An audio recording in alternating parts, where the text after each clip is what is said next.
ఎన్నికల వేళ ఉద్యోగస్తులందరికీ భరోసా ఇస్తూ కాంగ్రెస్ పార్టీ మాత్రమే మీ పక్షాన ఉంటుంది, నిలబడుతుంది అని మరోసారి గుర్తు చేస్తూ రాజశేఖర్ రెడ్డి గారు ఎలాగైతే మీ పక్షాన నిలబడ్డారో కాంగ్రెస్ పార్టీ ఈరోజు మీకు మాటిస్తున్నాం.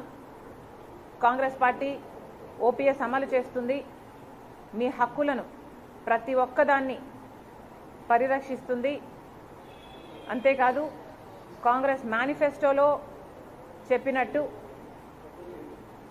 ఏవైతే రిజర్వేషన్లు ఉన్నాయో 50% రిజర్వేషన్లు ఎస్సీ ఎస్టీ ఓబీసీ రిజర్వేషన్లు ఉన్నాయో ఆ క్యాప్ను కూడా రేస్ చేస్తాము అని కాంగ్రెస్ మేనిఫెస్టోలో ప్రకటించడం జరిగింది. ఈ 50% విమెన్ రిజర్వేషన్ కూడా అమలు చేస్తామని కాంగ్రెస్ మేనిఫెస్టోలో ప్రకటించడం జరిగింది.